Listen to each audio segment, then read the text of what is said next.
Finn, as you've been at the club for just over 3 years as this season started, Steve, you'd had 1 year at the club. And then, Spuggy, you came in the summer of '05, and I think you were the only signing that summer. So Cheltenham finished 14th 2 years in a row. What was it like coming in that summer as the only signing? And what do you think the expectations were after sort of finishing mid-table 2 years in a row? I'm not sure what the expectations were. I remember coming down for a conversation with Wardy, and I also knew John from playing for Bristol Rovers. And he asked me what I wanted to do. And I said, well, if I'm coming here, I have no intentions of coming and just being a League Two player. I'd never played that level without being disrespectful to the level. And I expected promotion. That's what I came in for. Whether that was me just being optimistic or not recognising or knowing where you'd finished the previous 2 seasons. I just came in to play football. I'd had a couple of bad years at Sheffield Wednesday and Bradford. Hadn't worked out for whatever reason. And I just wanted to come in and just enjoy my football again. And it was good to come into a football club with obviously Steve and John, who I grew up with. And Steve, what was it like for you? You having known Spuggy since you were kids and growing up with them really, and Finners at Forest, having the third member of the trio coming in that summer. Yeah, to be fair, I tried to persuade Wardy not to bring him in. I said, we can't handle him.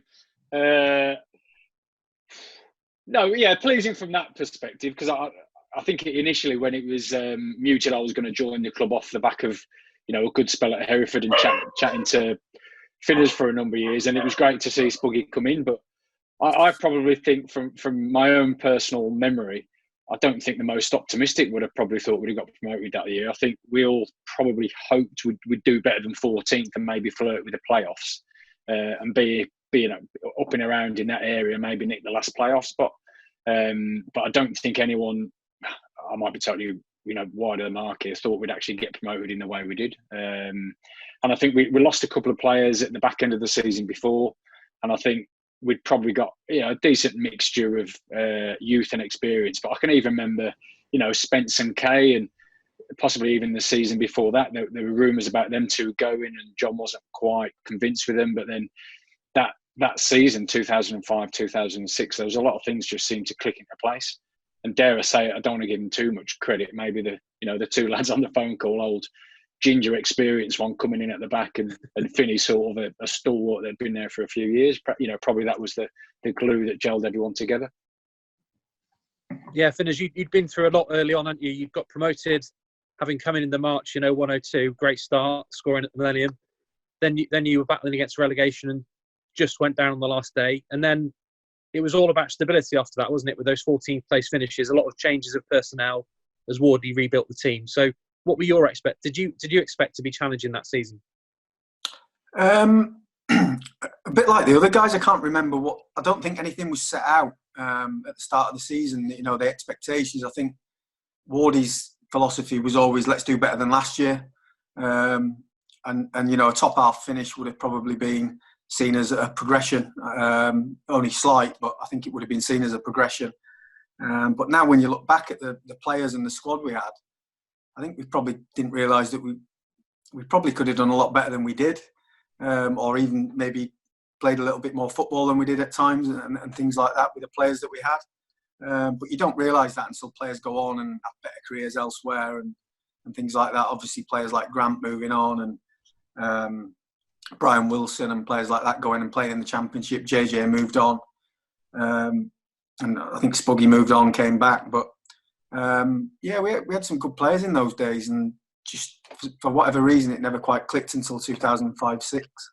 And it was an opening day win, Spuggy, for you with the winner against Bury.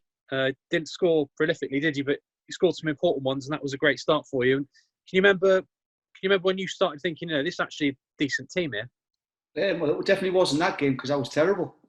I remember that quite vividly. I was poor. I mean, John initially brought me in to sort of play on the left wing. I think Willow was playing wide right. And the idea was that because Grant was a little bit of a maverick at times and wanted to get into the box and wanted to chase and close down, he wanted me more to sort of recognised that and took in and dropped into midfield with Finners. And obviously on that opening game of the season, I was having an absolute stinker. And I remember, I don't know if Finners can remember, a ball got played into Kay. I think it was Kay, and Kay could have set Finners, and I'd made a run to try and get him behind him. I do remember it, yeah. Remember it, and they didn't recognise it. And I thought, is this how it was going to be during the season? And I just think that people obviously develop at different rates and different times, and I think Kay became more mature and a bit more know-how the older he got.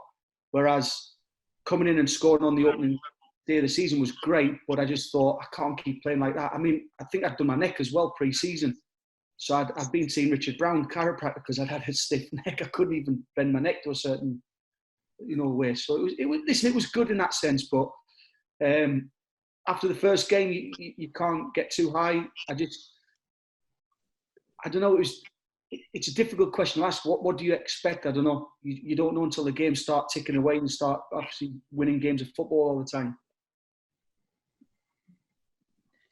Finners, you obviously has played for the club in League One or the old Division 2 a few years before. For you, was it a club that was sort of like waiting to get back there, or was it another sort of just big positive for a club like Cheltenham that they managed to achieve it with this group of players? I don't think there was any massive expectation to get back to League One as a club.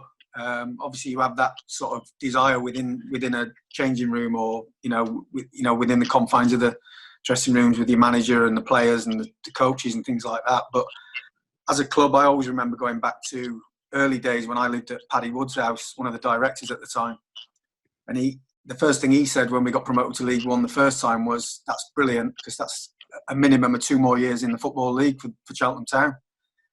So I think just being in the Football League was enough for the club, and probably still is to a degree, even though we want to do well. But I think, within a changing room, when you've got good players around you and good characters, I think you always know that you can strive for that, and it is probably punching above the club's weight. When you look at some of the teams in League 2, League 1. And the budgets that they've got and the crowds that they get and things like that. But there are clubs that can get in there and stay in there, like many have done in the past. And I think Accrington are a good example in recent years. So yeah, I don't think there was a massive desire as a club, but in the changing room, once we started having a little good run during the season, we always felt we could maybe get in the playoffs and do something.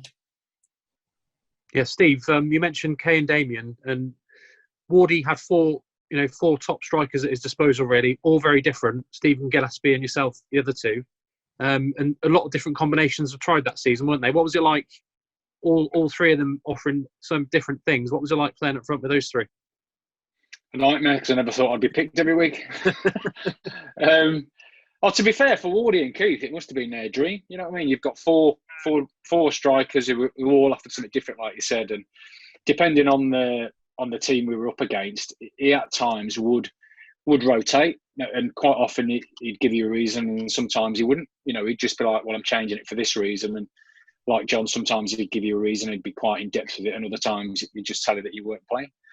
And I think you almost had to take that on the chin. And I think the older you get, I was probably not a naive young lad anymore, and I wouldn't say I was happy to, be a bit part player and sit on the bench, because I think as a professional, you always want to be selected and start off the game. But I think for the greater good of the team, you knew as the season progressed that, probably what Finners has said, you knew that the team could do something. And if that meant you potentially sitting out the game for 1 or 2, then that's what you had to do. And it was good, and I really enjoyed playing with Gilly and Kay. I think that it was probably the 3 of us that played the most that season.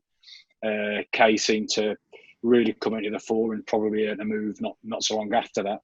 And Gilly came in and was a different type of personality and player, and we seemed to click on the right wavelength.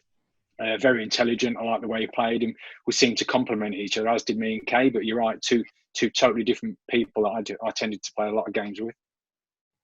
And Spuggy, as you said, you came in probably with a view to playing in the middle, but Jamie, I think, was struggling a bit with injury, wasn't he? Jamie Victory, and Mickey Bell came in during the season, but you really probably made the left back spot your own for most of that season, didn't you? Yeah, I think Yeah, I did. And I think there was a spell when I think Finners picked up an injury and I ended up playing, I think, 5-6 games in midfield. And I think it was, again, an injury to someone else that allowed me to go back to left back for Finners to come back in. And I must admit to Wardy,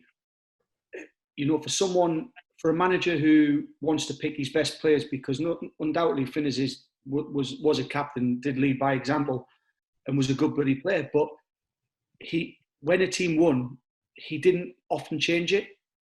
It wasn't very often he did change it. So I don't know if you remember Finners. There was about 4 or 5 games, I think, where you didn't feature because you picked up a slight injury, and then he ended up getting back in. But it just, for John to do that, you've got to compliment the manager himself. And what Steve said is right. You never knew. Even though I'd made this spot my own, and I still never knew I was going to play. And we can come on to that with the last game of the season. I spoke to Gins about it earlier, about Mansfield away. We made 5 changes.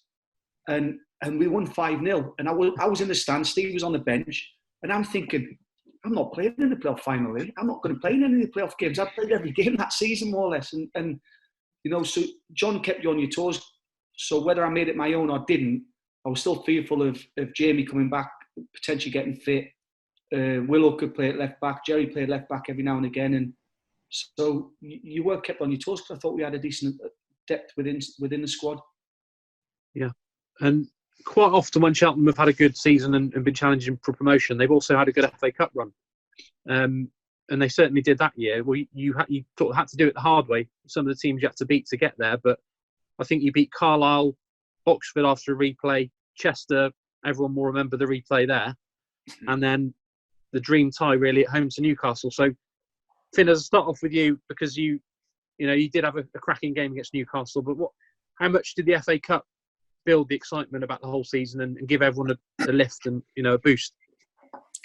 Yeah, I think you hit the nail on the head there. I think belief-wise, I think the run and the performance against Newcastle in front of a full house, a few young players that have probably never played in front of a crowd like that or on an occasion like that.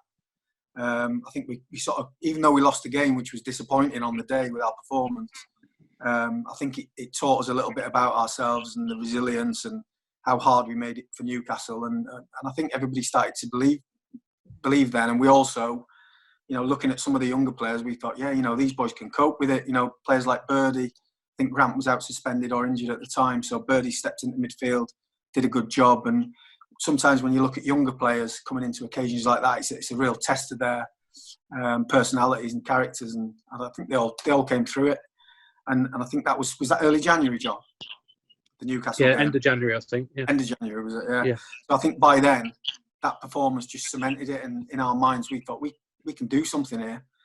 Coyote ran Boomsong and Bramble ragged on the day with his pace. I don't think they could cope with that. It was a great occasion, and it gave us a massive belief moving forward. Yeah, Steve, you mentioned Kay. He only got 1 goal, I think, the previous season.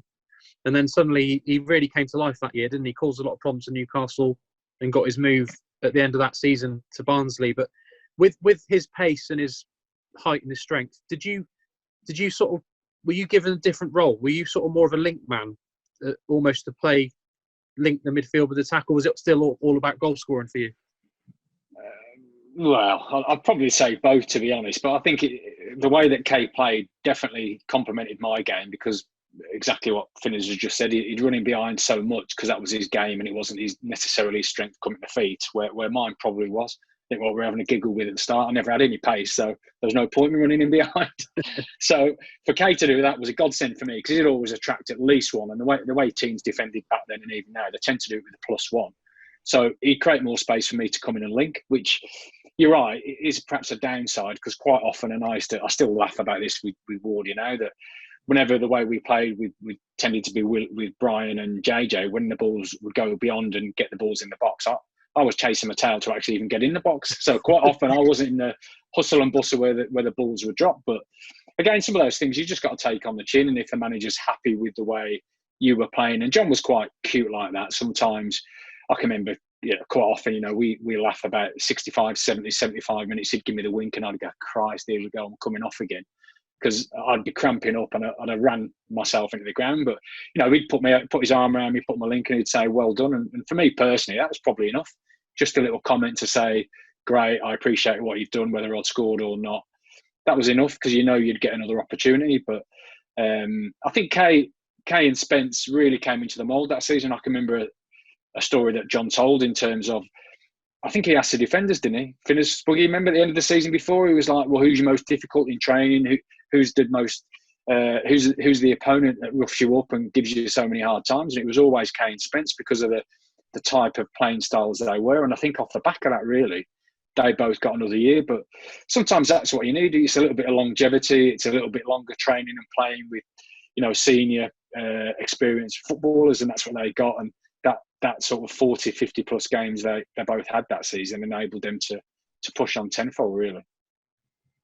Yeah, Spuggy, Sorry, I was just going to say, John, I think the fact that they were such good characters as well, the pair of them, such good lads, you know, honest as the day's long, you know, come in, work hard, and so they had that bit of unpredictability about them as well. And I hope they don't mind me saying it, I think at the time they probably weren't breaking the bank. So I think, you know, looking at a budget-wise, I remember speaking to Keith and John about budgets and things like that.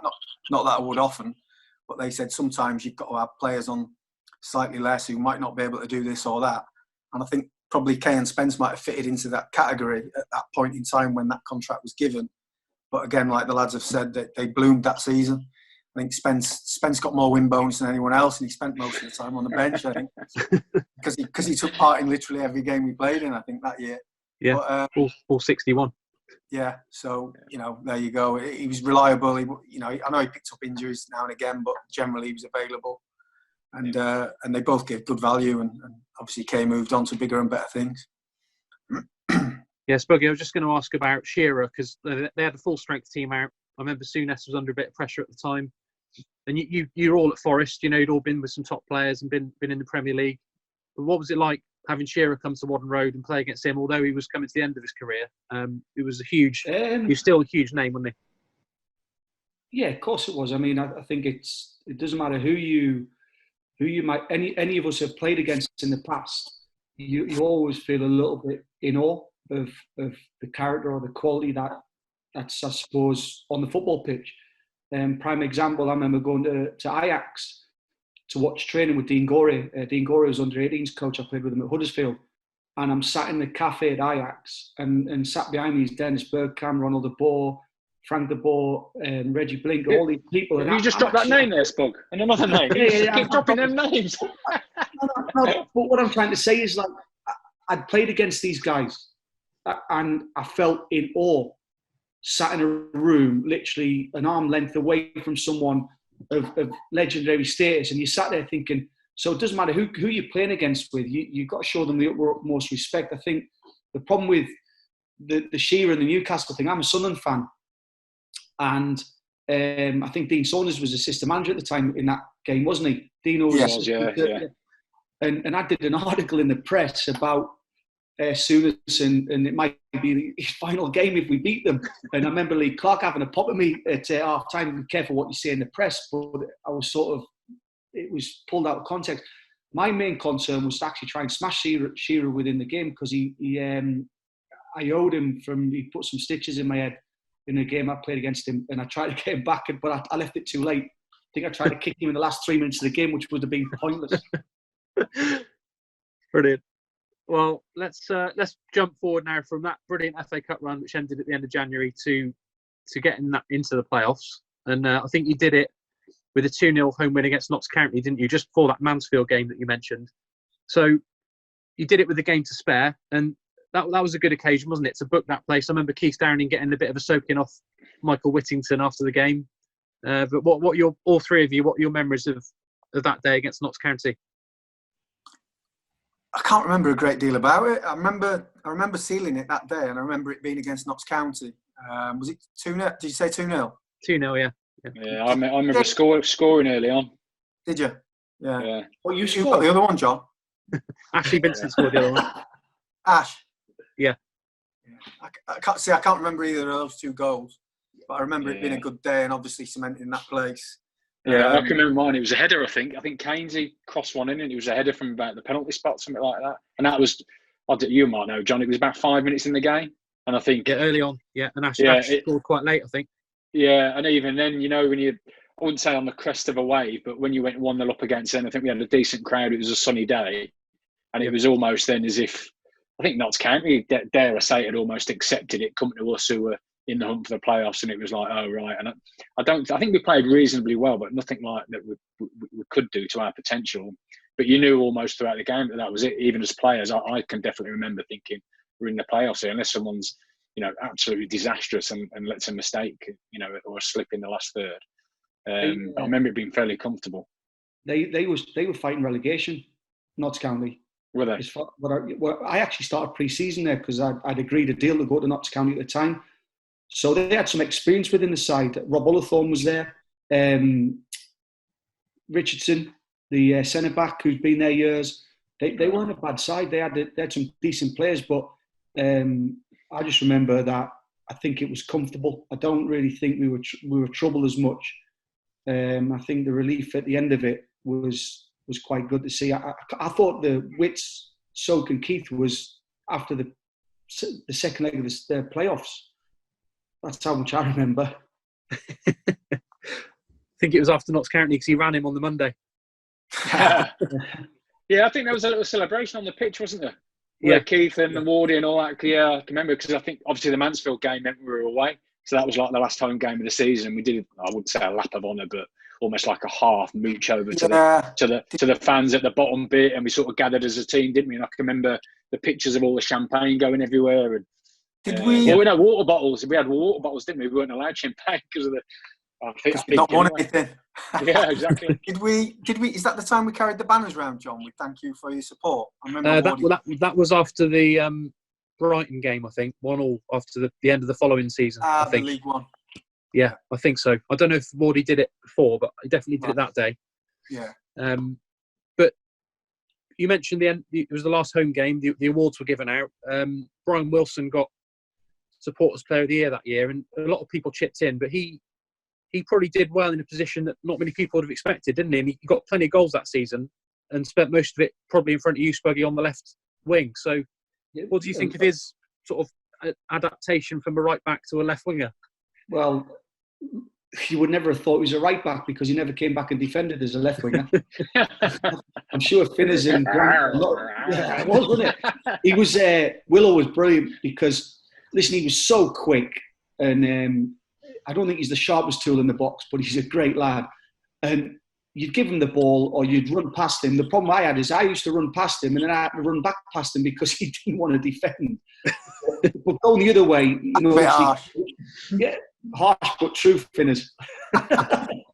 Listen, he came up with some unbelievable goals, and I think we'll get onto the playoff games. He was instrumental for me in the playoff games because my nemesis was Kevin Betts, who I'd had a couple of tough run-ins with over the years, and I remember playing against him in the first game at home, and we battered them for 25 minutes, Wycombe, and Betsy didn't get a kick.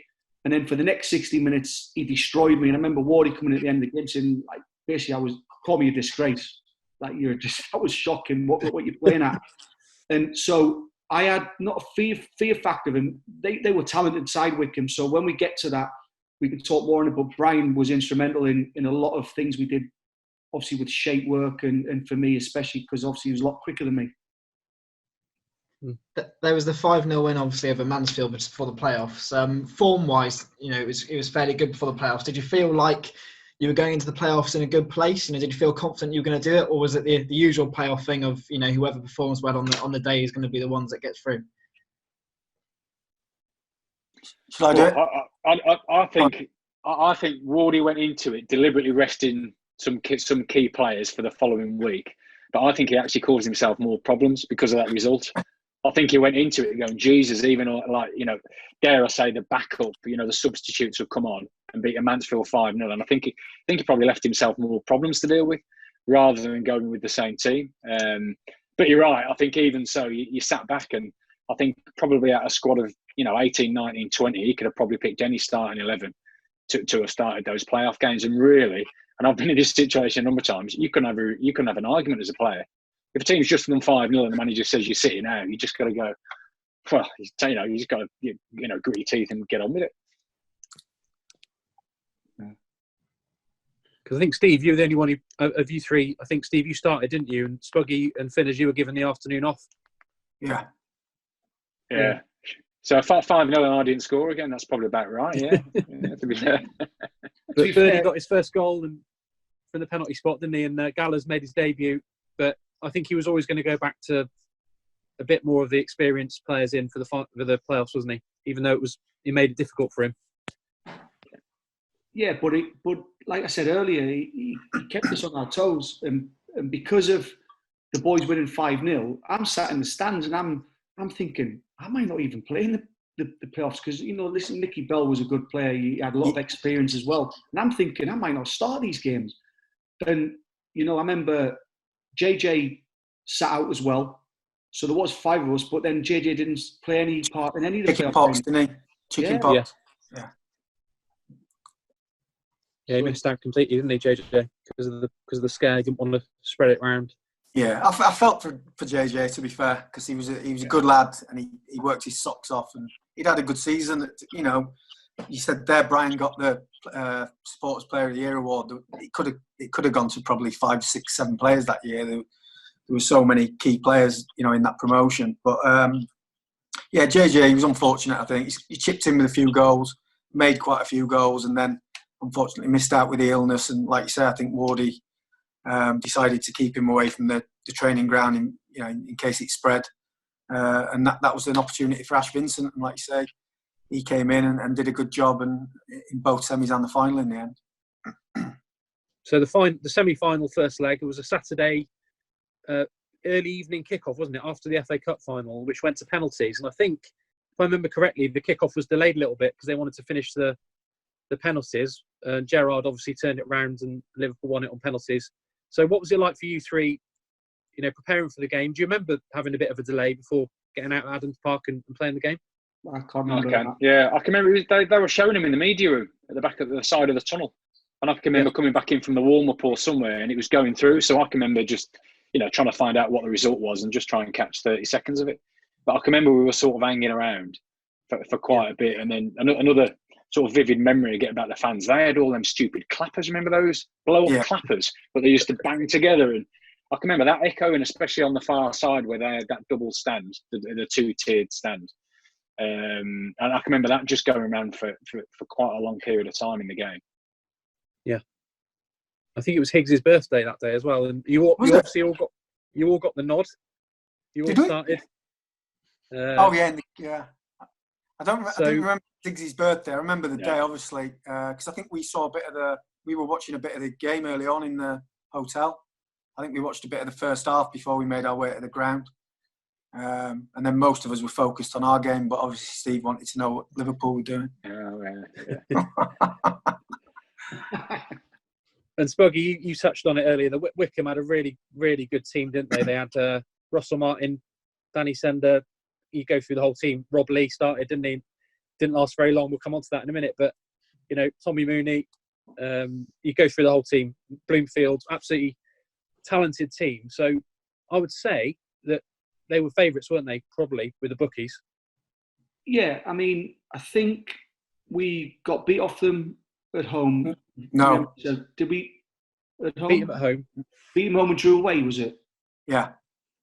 Keynesy scored, I think Keynesy got the winner at home. Yeah, so that was it. So I beat them at home, drew them away, but I don't think we played great in the home game, but in the away game, I thought it was quite a good point. I think it was because I think I was injured within the game, so I think Nicky Bell played. But listen, they were a good side, a lot of experience again, a little bit similar to ours, but I think probably with a little bit more nous. I think a lot more guys who played a lot higher, and I think if it wasn't for Gins, I think we wouldn't have won the first game, to be fair. Steve, tell us what happened, because you got booked, but definitely one person thought you should have been sent off, but I don't think anyone really thought you did it deliberately. But talk us through your version. Yeah, I can still remember it vividly. I think it was just quite a long clearance punt up the other end of the pitch, probably from Spuggy, to be fair, just aimless. And it was sort of coming towards me. And I can remember sort of being on the edge of the middle of the pitch, and I can remember just trying to back up to try and take it on my chest, and I was just sort of backing in. And I didn't know if anyone was around me or not. I really didn't have a clue. And I can remember the contact happening and him going down, and I genuinely thought I was going to go and be shown a red, because the referee came over me, and once all the commotion and everything could stop, he goes, I can remember him vividly saying, "I apologise if I get this wrong," and I was just expecting to see a red, pulled out of his pocket, and he showed me the yellow, and I was, just the sigh of relief, because obviously I knew the consequences if it was going to be a red is that would be me done for 3 games, and if we ever got to the final, I'd be out. So, bit of a strange thing for him to say, but thankfully it was only yellow. And then I can remember a bit of stuff in the press and in the media afterwards, him saying it's the first time he's ever had stitches or an injury of that sort of seriousness in his whole career, and I meant it, and blah blah blah. But still to this day, genuinely, I've seen Rob Lee once or twice since, but I've never had a conversation with him about it.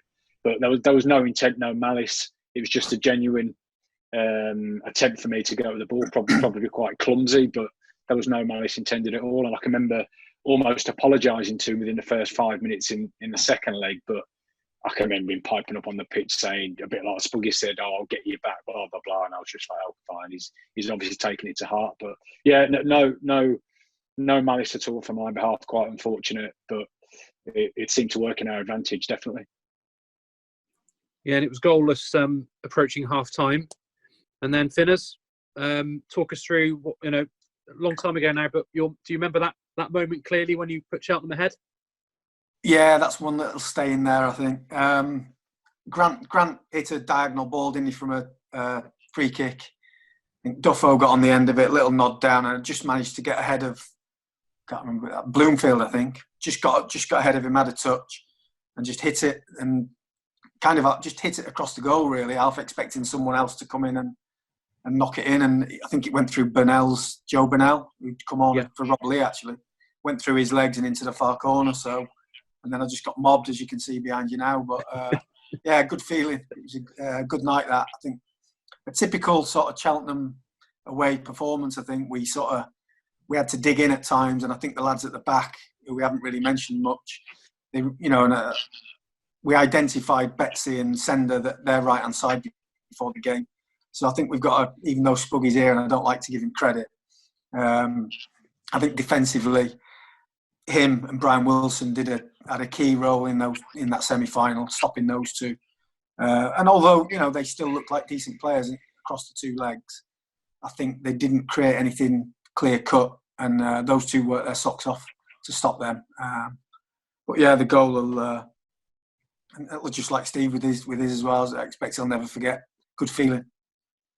Yeah, and that was at the home end, wasn't it? That goal, Finners, and then Steve, your goal would have been nice one in front of the away fans, and it was Finners was a nice finish. I remember yours was, I think it was a really nice move that you finished off that one. How clearly do you remember that one? Not at all. Not at all. All I can remember is the final pass. Now I can remember the final pass and the finish, but I can't remember the move. Go on, John. You have to talk us through that one. Well, I just remember it was a good bit of passing, and then I think we had about 6 passes. I watched the game yesterday, John, and there was about 5 or 6. You probably remember more than me, Finners, yeah. Yeah, I think Grant, KOD, Brian Wilson. I think there was a few sort of 5 or 6 passes, and then Kay just slipped it down the side for Steve. And obviously the deflection, Roger Johnson came off. Yeah, I've got the DVDs. I'll have to go and watch them back then. Yeah, have you still got a DVD player? Well, Mia has, yeah. My daughter has, yeah. So I'll have to put it on that, yeah. She's the only one, though. I can't remember a great deal about the move, but I can remember it coming down my right-hand side, and I was just sort of outside the near post. I don't know how far out I was, and I can remember thinking I was going to go across him, and I thought, well, I won't. I'll just try and hit it with a bit more power and go on his near side. And I think Roger Johnson, bless him, obviously blocked it, and it come off his toe and meant it deviated even more in the near post. And I think it just caught the goalkeeper out a little bit. A, thinking I was going across him, and B, the sort of added probably a yard inside the near post. And fortunately, it went in, which I wouldn't say we were comfortable, but 2-0 definitely made us think, right, Christ, we can hold on. Even if we concede one, we can go back to Whaddon Road at least with a goal advantage.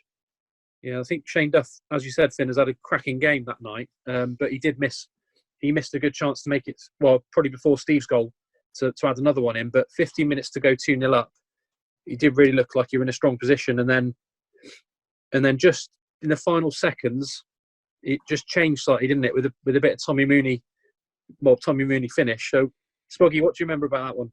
Yeah, I just remember going to challenge him. I think he dropped in short, ball was played up to him, and he was trying to pin me. But Tommy was quite clever. What he did is he stuck my arm between his armpit and sort of pulled me down so it looked like, and he fell on top of me. So it looked like I brought him down. And unfortunately, the free kick was given, and I think he got up and stuck in the top corner, which was disappointing because I played with Tommy. Listen, he's a talented player, and he always scored goals, and he was a handful, aggressive, but he was clever and astute with it, and I think his experience told on that and conned the referee. But, listen, if you're going to talk about, I suppose, mistakes like that, maybe Steve might have been sent off in another game. So I think we find ourselves fortunate we finished the game with 11 men. So mixed feelings was it, guys, at the end when you played well. You were 2-0 up with a few, going into stoppage time, so you knew you'd done a good job. But did that just leave you with a little bit of mixed feelings at the end, or do you think it almost helped refocus ahead of the second leg? I think immediately, as soon as the goal goes in, it's disappointment.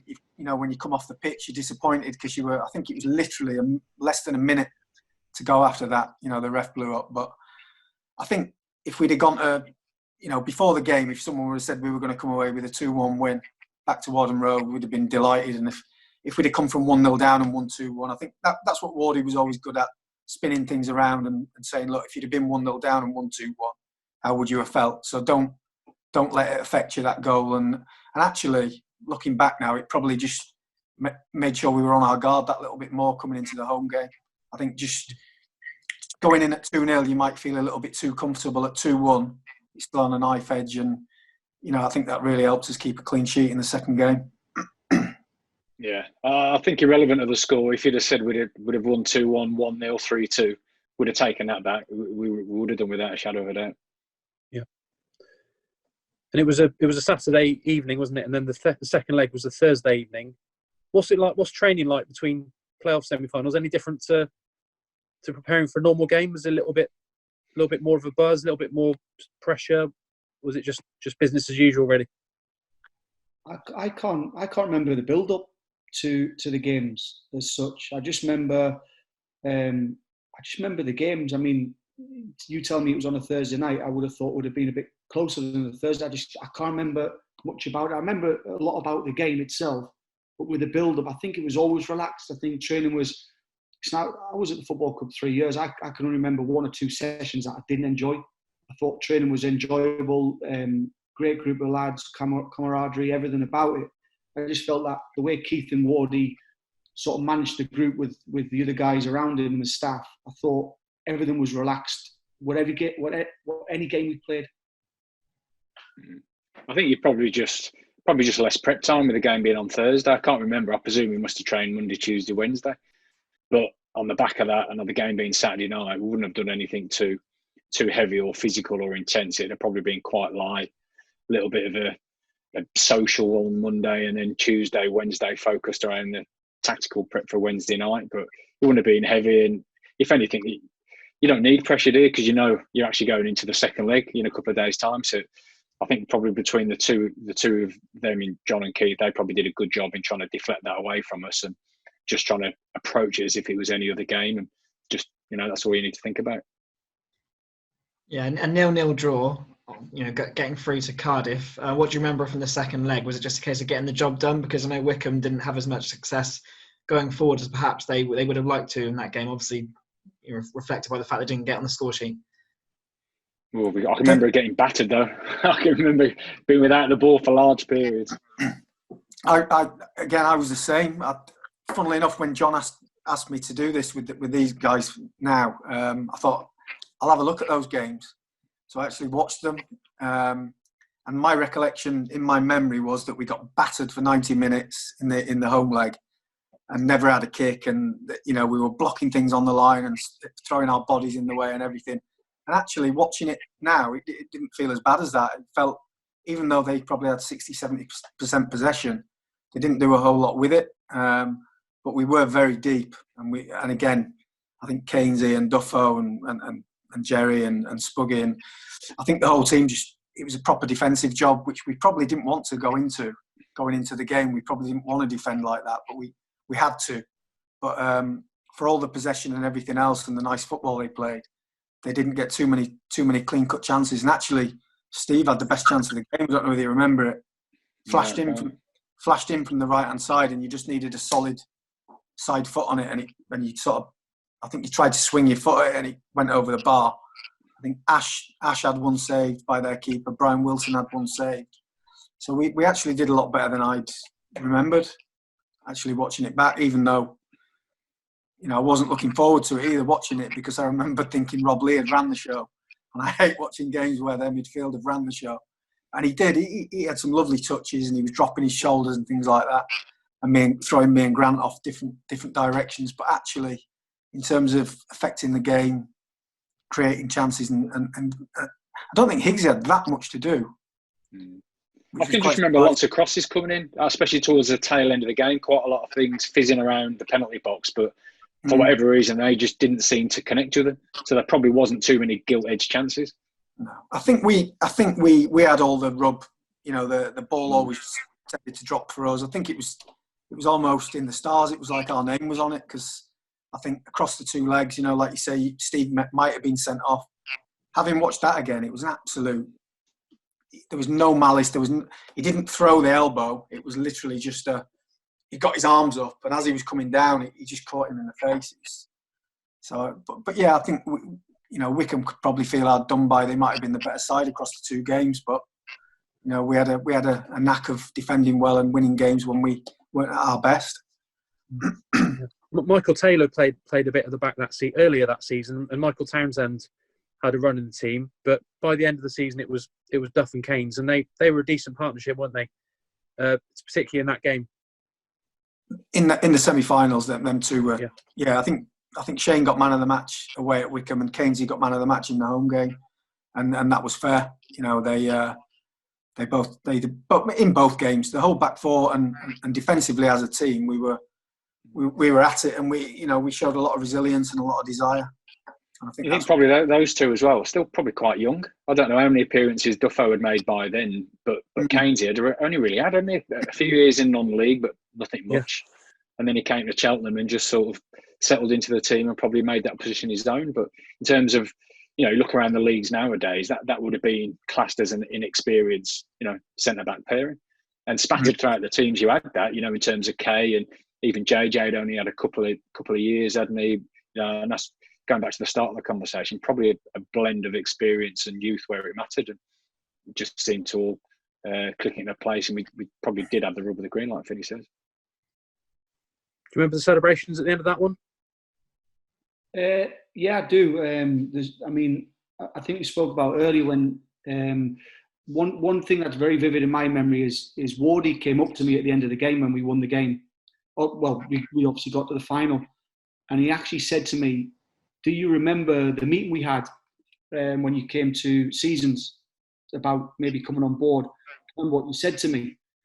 And he was referring to when he asked me what I wanted to do, that I wanted to come here and I didn't want to stay in League Two and I wanted to get promoted. Wardy actually brought that up on the pitch to me and just said, "You remember what you said?" I said, "Yes." He said, "Well, we've got one more game to go. Let's go and do it." So for John to remember what I said to him was quite. I think that just shows the guy he is and the group of lads we had, because we wouldn't have won that second game if we hadn't been tactically prepared. Again, Willow I thought was outstanding as well, and I think Finn has touched on it as a defensive unit. I thought we were very controlled, even though we felt we got battered. We were controlled with our defending, and we didn't sort of commit players forward when unnecessarily to obviously get counted against. So But the celebrations afterwards, that's the only thing I remember is Wardy saying them words to me. Really, Sign of a good manager. Possibly. I think with the celebrations after, I don't think we went wild. I don't think Wardy would have ever let us go wild. I think we sort of enjoyed it with our home fans who've been with us all season, and I think it was a really good atmosphere that night as well. And it was nice to share that with them before going off to the final. But it was the same before the Newcastle game. I remember we were waiting for the draw, and we were all sat in the bungalow at the training ground. And he said, "Whatever you do, if we pull out a big one," he said, "I don't want you all going mad because I don't want people thinking we're celebrating a game that we haven't even gone into yet." And I think Steve was the only one who shut. We got Newcastle came out the thing, and Steve went, "Yes, get in there." And we all sat quiet, trying to keep a lid on it. But after the playoff semi-finals, you've still not won anything, and you've still got a job to do. So I think Wardy was always keen to keep a lid on the celebrations, and then obviously, go and celebrate after winning in Cardiff. Yeah, the team selection for the final, I think you'd had a bit of a tough time against Grimsby in the league that season. Lost 3-0, I think, on a Friday night at home, and then beaten 1-0 away, although it was a good effort. I seem to remember that night just before the end of the season. But I think he'd gone for sort of brute strength in those games, maybe playing Damien and Kay, and he decided to go for something a bit different in the final, Steve. And it was a calculated decision to play you and Steve against their big defenders, wasn't it? Try and maybe be a bit cleverer. Well, do you know what? I can remember obviously scoring against Notts County, which was the penultimate game of the season, wasn't it? Scoring in the playoffs. And probably for once, I thought I've got the best chance of starting the playoff final. You can never be a nailed-on starter, especially under in one of John's teams. I probably went into that fairly confident I was going to start. I think probably the other question would be whether it would be Kay or Gilly who would play alongside me. I was probably as confident as I ever can be. So I was fairly keen on that. And you're right, in terms of Roger Johnson at Wycombe. So he was bloody 6'4", and then you go into the Rob Jones, who was 6'4", 6'5", and there were two giants. And that must have been a really, really difficult decision for John and Keith to make. And then ultimately, to let down Kay, who played such a big part throughout the season, and Damien for that matter. But whichever way you say, or whichever way he could have gone, it seemed to work. And I still speak to John now fairly regularly, and I think his decision was made for the intelligence and to give them something different to probably what Grimsby weren't expecting, but also then for Kay to come on that pitch on that size and to run them ragged in the last half hour and they're exhausted. Probably the only thing is I probably thought it'd be me going off. That's probably the only one of the few games actually lasted 90 minutes for once. But I got to say as well, in the build up to that game, I think what John and Keith did quite cutely was they took us down to the Millennium. Can you remember in the build up? So even in the build up to the week, it was almost like we had a day down there. Took us all down on the coach, the players and the staff, and just to get the touristy stuff out of us, we went around the change rooms, up in the stand, had all the photos done. So when we arrived on game day, we weren't overawed by it or the size of the stadium or the pitch. We'd actually got that out of our system where, Grimsby couldn't do that probably due to the sheer distance. So got to give John and Keith a lot of credit for that. And probably, to answer your question, they got the selection right for whichever way they did it and how they came up with it. They got it right. Yeah, Finn, as you had scored there in 2002, and I know you feel like you sort of late to the party that season because you only came in March, although you still played a big part in it. But how proud were you to lead the team out first of all at the Millennium as captain 4 years later? Yeah, I think it, like you touched on there, I think it meant a lot more being in from the start and captain of the team. It was all I could think about that week was lifting that trophy above my head. Really, really proud moment looking back. And I think Steve said there, the preparation, John and Keith and the backroom staff was perfect. And I think we even got to our hotel. I think we stayed at, was it St Pierre? Did we stay at St Pierre? Was that the first? No, that was the first. It was stayed at the Vale of Glamorgan. Was it that? Vale of Glamorgan, second time, yeah. So I remember Wardy's plans were to not even get there during the Swansea-Barnsley game. Or we'd only catch the back end of it. He just didn't want us focusing on or putting any pressure on ourselves. I think a lot of thought had gone into it. And I was even told after that the Grimsby boys went to the Swansea-Barnsley playoff final the day before to watch. And sometimes I've been to games. I remember going to watch Leeds Watford with Spuggy and Jason Murphy, and I remember being sapped of energy after coming out of the game, just watching a game. So for Wardy and Keith to make sure we didn't barely watch the game at all, even on telly, and Grimsby to actually go and sit in the stands and soak that up the day before, I think maybe was a good move by our guys, and probably played a big part. So I think we had a little bit more energy than them on the day.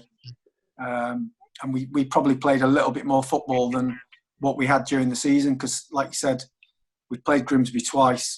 They were much the better team both times.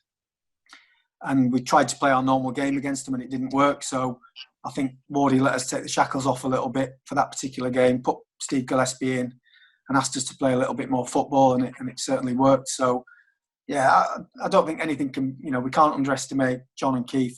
They were massive in that season. And the way they looked after the team and the whole squad, whether it was Birdie or Steve Gillespie or Steve Guinan or Spence, in and out of the team at times or rested for a few games. I don't think Wardy ever had anyone knocking on his door complaining. He just seemed to have a knack of keeping a really happy squad, whether you were in the team or out the team. And I think that's one of the keys to his success. The pitch wasn't great, was it? And the game, I remember there's one finish, I think, where you had a terrible bobble and shanked one, but it wasn't your fault, it was the pitch. And, wasn't a bobble, was it? Do you remember it, John? Seriously? I've seen you. I think you say something to Grant and laugh at the camera. The camera's on you because you just definitely not your fault, that one. I got to the byline on the left hand side and I was trying to swing a cross in and it just jumped up, and I think they had a couple of subs just warming up. I think Ben Futcher was just warming up behind the byline, and it just jumped up, and the commentator said, "Oh, Finnigan just needs to show a little bit more composure there." I was like, cheers, massive bobble. But Spuggy, I just checked. You officially lasted till the 27th minute. Painful end to the game for you. Talk us through if you got any memories of that incident with Michael Reddy. I thought it was tactical. I thought Spuggy was going to come off because he had a nightmare. It won us the game. That won us the game, that trade-off. To be fair, John, I'm absolutely buzzing. You've just given me an extra 4 minutes in my memory because I thought I lasted 23. Well, I think it probably went down after 23. Yeah. You know what? I probably struggled a little bit for motivation for that game beforehand, me personally, because I always feel nervous before games, and for whatever reason, I didn't feel nervous the day before. I didn't have any sort of emotion about the game, so I had to change my own preparation, how I prepared for the game myself, and I felt it worked. So going onto the pitch and lining up and starting the game, and I can't remember who was playing for Grimsby wide right, and all I know is he had a bit of pace, and the first thought was I need to smash him, which I never actually had time to do that, because I think the only memory of the game that actually happened is when I remember the ball bouncing in the box on the pitch or outside the box, and I've jumped up to head the ball back to Higgsy, and Michael Reddy's decided to try and flick it on to no one and ends up putting his head in my face, and obviously I think the rest is history. What I do remember is I remember the doc in the treatment room come in saying, "Listen, like, you'll have to let the swelling go down before you sort your nose out." And I went and had a look in the mirror, and it was right across my face, more than it is now. Really. I just remember saying, I can't see any difference. I just said to him, you need to sort it out. Yeah. So I'm laying on the bed. And as I'm laying on the bed, Michael Reddy walks in and lies on the bed next to me in the treatment room. And I'm like, "What are you doing here?" He goes, "Craig, I'm sorry. That's all he kept saying to me. I'm sorry. So what are you sorry for?" "I'm sorry." He was concussed. I didn't know he'd come off the pitch as well. So I'm there and I'm about to get my nose done. So the doctor, he lies on the bed next to me, on top of me, and he sort of cracked my nose back into place, and I was in bits. And he said, "Go and have a look." So I went and had a look in the mirror, and I said, "You need to do it more than that," because he hadn't even shifted it. But I just remember the pain, and that's all I sort of remember of the game. And I think then the game sort of passed me by, even though I was involved in it, and I might go down as taking off their key player, when I thought they had a lot of decent players anyway. I just felt like the game sort of passed me by because I was gutted I wasn't involved in what was going on, and I sort of sat on the peripheral a little bit more through the game until the end of the game, if that makes sense. So it was, I think, just the head injury was the worst one for me anyway. Mickey Bell wasn't a bad player to bring on, having had so much experience under his belt, and he did a decent job, didn't he? But probably a better job than I would have done, John. To be honest, yeah. I thought he did. I thought he was outstanding, Mickey. He's, and funny enough, we talk about luck and opportunity. I know Wardy had spoke to Mickey Bell about coming to Cheltenham before we'd spoke, and when I went down for a conversation in the summer, he'd actually told me that he'd agreed a deal with Mickey, or he'd offered Mickey a deal, and Mickey was making a decision whether he was going to come to Cheltenham or not, but he had an offer from Port Vale. And as it happened, Mickey decided to go to Port Vale. So that allowed me to come into Cheltenham, which was fortunate for me, otherwise I would have been left in limbo. Mickey went to Port Vale where it didn't work out, and then he came back playing second fiddle. So if Mickey had come, maybe he would have been at the football club and I wouldn't have. Yeah, very short spell at Port Vale, wasn't it? But and then he came in the January, didn't he? I think. Yeah. So, Steve, we got to. Obviously a lot happened. I remember there was a penalty appeal. Keynesy challenged and got away with it. Still looks a pen to this day. That. Yeah. But we'll quickly skate over that one and go on to the 63rd minute now. So, talk us through your. I know you've probably watched it back a couple of times since, but do you remember it from your point of view rather than watching it on telly? Can you still remember that moment where you killed it in? Yeah. And I still always get asked, and I think I admitted it straight after. I wasn't attempting to score. I can remember it was a bit of a melee, I think, just outside that sort of the box in that top right hand corner from the TV angle. And I can remember, I think I tried to nutmeg someone. It bounced back to me. I tried to nutmeg someone. It come off their shins and come back. And then I can't remember how it sort of then managed to arrive at my feet. And I can remember getting my head up on my left foot, which is not my greatest anyway. I'm not saying my right was particularly good. I can remember just thought, well, this is an ideal opportunity to put a cross in, because I think Kay was on there, definitely. And I can remember seeing Ashley Vincent, and I can remember just thinking, well, I've got it in my locker to sort of curl it towards the far post. And that was all I tried to do, just put it in towards the far post. And then I think they both managed to make great runs across, drag the defenders with them. And I think with Kay and Ash at the angle where we're running at, I don't think the goalkeeper could do anything, because if they got the slightest of touches or any type of firm contact on, he would have had to be on his toes to almost spring across to the other side of the goal. So he was almost left stranded with them two darting in like the red arrows. No one got any contact with them, no defenders either, and the ball just bounced. And by then, it was too late. It just seemed to creep. I can remember, you talk about fractions of seconds, and what was probably half a second seemed to be like 10 seconds, and just watching it sort of bounce, and then just sneaking at the far post. And then that was it. And then trying to run away, and how do you celebrate that? And I don't think I had more than a second or two before Jerry seemed to wrestle me to the ground. And then that was it. I can remember just being, sort of at the bottom of a pile. Yeah, brilliant celebrations, and just under half an hour to go. Grant missed the penalty, and I remember Higgsy making a good save from Jones, I think. But do you remember there ever being any serious pressure or worrying that they were going to get an equaliser?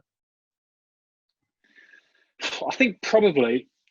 I genuinely thought Grant's penalty was going to seal it, and we could almost just play the game out and would be in a comfortable position.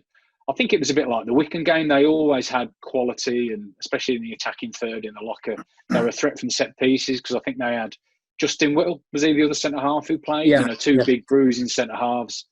I think they were always a threat, and I think similar to the Wycombe game, Spuggy did us a favour with, Michael Reddy going off, because he was a real threat with his pace.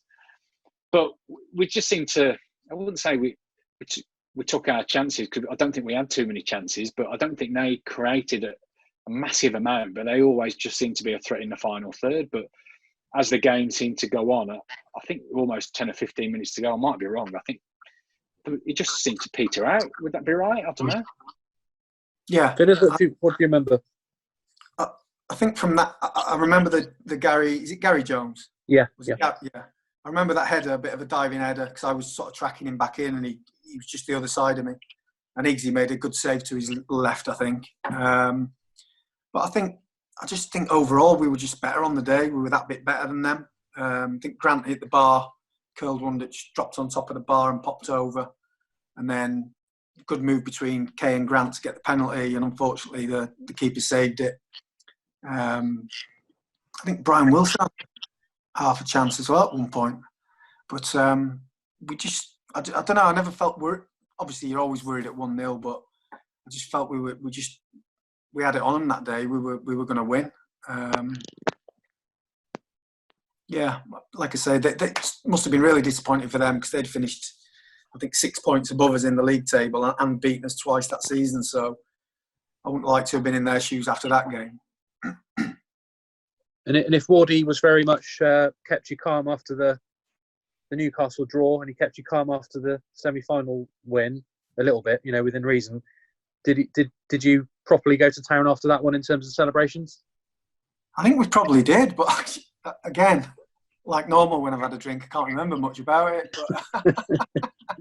But my feeling after the game was I just felt exhausted. Like, when you've put everything in all year and it's finished.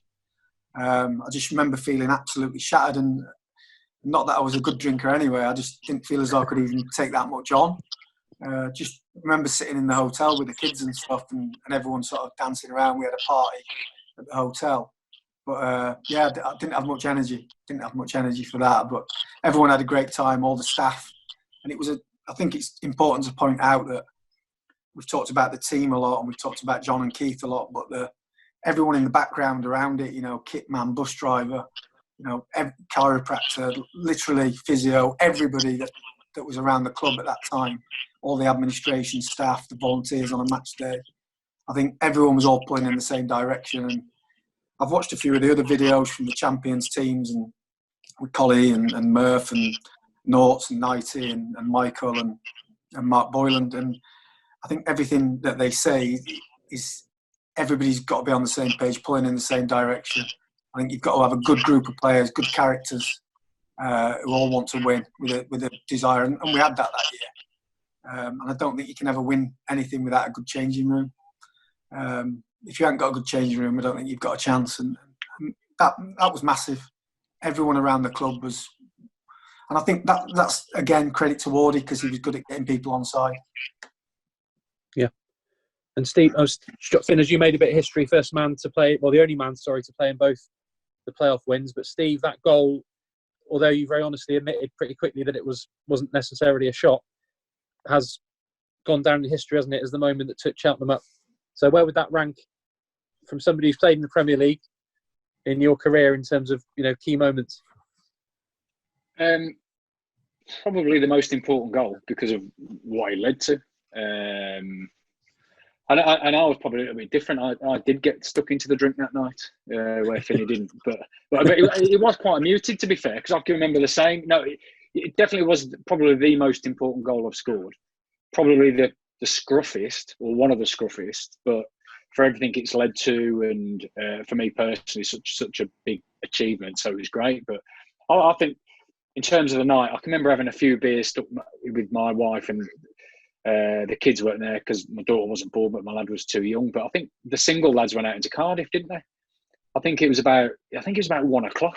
I think it was all the single lads said, "Come on, we're going out into Cardiff." But even at that point, I think I was pretty knackered at that point, and probably a little bit worse for wear anyway. So quite sensible for me back then. I didn't go either. I turned it down, but it was good. And I think we woke up the next morning, and I think it was almost like an Irish breakfast. I think there was a couple of drinks for breakfast. We were getting stuck in on the coach on the way back because it was the tour. Was it the next day? I think it was, yeah, because it was very late final, wasn't it? Right at the end of May, and I think it was the bank holiday. It was very wet. And it was on the Sunday. That's right. So it was the Monday. So it was the Monday we did it. So it was almost like getting up and having a few drinks and getting back on it again, but within moderation. So yeah, I can remember some good celebrations, but I'll probably join with John, probably quite tired, but I definitely managed to sink a few pints and put them away. Yeah, Craig probably did want to go out, but with the state of his face, he couldn't. No, actually, I was acting like a single lad. I went out. I only played 27 minutes. I wasn't knackered. But I can't remember much of the night. Listen, it was, for me, it was, again, I remember that function room afterwards. It was quite muted. It was sort of like a relief, or like, how would you say, you sat there and you're knackered and you sit down and you're trying to chill and relax. Listen, we've done what we set out to do. Does that make sense? So it was a strange night, I must say. Yeah, you three have known each other so long. Special moment for you. But Finn, as you'd moved to the area, haven't you? And your family lived close by. Steve, I presume you were commuting from not too far away. But Spuggy, you'd moved in with. I think you lived with Shane, did you, that year? Yeah, I lived with Duffo and Wits. Jumped in there as well. And the bungalow, yeah, came up as well, didn't it? So how good was that? Living with teammates, having the bungalow, everybody very close knit. Yeah, listen, it was good. I mean, I suppose it gave you focus. I didn't want to be travelling on a Monday morning, Tuesday morning, Thursday morning. It was, and to be fair, Wardy was very good, because if we didn't have a game for a week, he'd give you a few days off. He did look after you. So in that sense, at least I got back to see my family, who were very supportive. But the bungalow was brilliant. I think we ended up having a table tennis table in there for a short period. I don't know if that came in that season or the season after. But the food was being made for us, and it was just good. It just felt, so I've had a lot of football clubs, and I think Cheltenham was probably one of the best football clubs, if not the best, because of just how family orientated it was, and how close knit we were as a group. I think you were at uni, Steve, weren't you, during that season, doing a degree part-time at UOG? Yeah, for my sins, yeah. I can remember trying to do that. I can remember trying to get the laptop out on the coach, and I'd get battered off then too, peppered with food and everything chucked down the front. But great achievement, and up to League One again, where the club had been before, but you all obviously played a part in keeping them there for a little bit longer this time. Yeah, I think that felt as important at the end of that season. I think, was it Rotherham away? Was that the first one time we'd stayed up? Yeah, that's right. And finishing 17th, which I think we would have always wanted to finish higher than 17th, I'm sure. But when you look back in the club's history at the moment, that's as highest the club have ever finished up the football league. So it's something to be proud of, even though it doesn't feel great finishing 17th. But when you look at the kind of club we were, and the kind of budget that we had and resources that we had, I think looking back, it was a big achievement. And that's, we'd lost KOD, we'd lost Grant, we'd lost Brian Wilson and players like that. So the lads that were underneath, or new signings, had to come in and replace them and do just as well. So without those guys, it's probably an even better achievement when you look back. And Spuggy, you left, and I think nobody could deny you the move, but you didn't take long to come back. But Steve, I think you moved on during that season, didn't you? I think, and then started scoring goals against Cheltenham for Hereford quite regularly. Yeah, I can remember initially, I think the first league game was away at Swansea, wasn't it? It was the first game in their new stadium in the Liberty, and we ended up turning them over, didn't we, 2-1? Yeah, I can remember that being about what felt like 50 degrees. It was red hot, ridiculously hot. And that was a typical game for me. 60 minutes, the old Shepherd's Hook come out and I was off. And I can remember being in the ice bath. I was just absolutely done in when the game finished. But yeah, for whatever reason, I think I scored against Bristol City in the Cup and just couldn't seem to nail down a place. And as much as, you probably have self-belief that you can play at that level, I don't know whether John really believed I could. And I can remember probably the lowest I was, I think we played Forest at home at Wadham Road, and I didn't even make the bench. And I think, it was almost the writing was on the wall then, and I had to admit I had to move on to pastures new. And thankfully, Graham and Hereford come knocking on the door, and had a loan spell there to the back end of the season. I think I scored 2 on my debut against Notts County straight away in my first game, and ended up re-signing and then gaining promotion with them the following year. So, and then successfully having 15 goals in League One. So I knew I could play at that level, but sometimes it's just not your time, is it? At a particular club, sometimes you do have to go on and forge your own career elsewhere and try an alternative route. But I've still got obviously a big place in my heart for Cheltenham, and I genuinely wish them to stay up that year, and thankfully they did. And I took perhaps a little bit of pleasure in scoring against Cheltenham, just because I knew that there's quite a few fans who thought, oh well, he couldn't cut it, and I knew that I could. So I think that was the only reason for that. But Cheltenham's still got a big place in my heart now. Obviously, don't live a million miles away. Still look out for results. Still go back, and obviously my lads, they're in the system. So still one of the, I look back, it's with them and Hereford and Forest. They're the three clubs that I look back most fondly, without a doubt. Yeah, Steve. And Spuggy, you ended up playing a big part in that survival in 06-07. Then you were there again the end of the following year for the Doncaster game, which was, again, a great occasion, wasn't it, to stave off the drop for another year? Yeah, of course it was. I mean, I remember that game. I think I'd played the 11 games running up to the final game against Doncaster, and Keith left me out, which I wasn't obviously best pleased, and I think I came on for the last 30 minutes. But to beat Doncaster and stay in the League One was an unbelievable achievement, especially when I don't think Keith was given any sort of enough backing. If I remember, I can't remember too much about it, but what I do remember is that the fact that we beat Doncaster meant that Forest had to win to get promoted, so Forest went up automatically. So I think it was really good to see Forest go back up to the Championship and us to stay in League One. And then there was a huge amount of changes, wasn't there, after that? Well, we won't go into that, but definitely a great period for the club. Really started from probably the Wardy rebuilding at the start of 04 when Steve, you came in with the likes of Ash, Vincent, Scott Brown came in then, and JJ, and then right up to the end of the 07-08, really. I know, Steve, you'd moved on by then, but Finn, as you were still there and played a big part in it, and it was a great period for the club, wasn't it? New territory and new achievements, and it will always be looked back on with a bit of pride. Yeah, it was a good era. I think, everyone will look back on the sort of John Ward days with a lot of, happy memories. Took the club to new levels and things like that. With generally like a much younger team than the team that had done it previously under Steve Cottrell, where he had a lot of old experienced players, old heads, who've been around the block and knew how to win games. And we sort of did it a little bit differently, but, fantastic achievements and yeah, real happy memories. Any final thoughts, Spuggy, Steve, before we wrap it up? No, it's been quite good to sit down and chat in obviously these difficult times and sort of bring back a lot of fantastic memories for me. I still speak to Steve and John a lot, but it's good to chat about football and have a bit of crack and banter and just remember, I suppose, what a great achievement we did have. Yeah, same. Just fond memories, John. It's just nice. You don't really have the time, do you, to recollect and think about games gone by too long. And I think it's probably about time I did get out the games and have a rewatch. Given I might have a bit of time on my hands at the moment, so it's probably worth doing it again. Yeah, just finally, Spuggy, you're gonna get the nose sorted, or you're just living with it now? You're quite happy with it? I don't know. Hey, Spuggy, I think it looks great. I'd leave it, mate.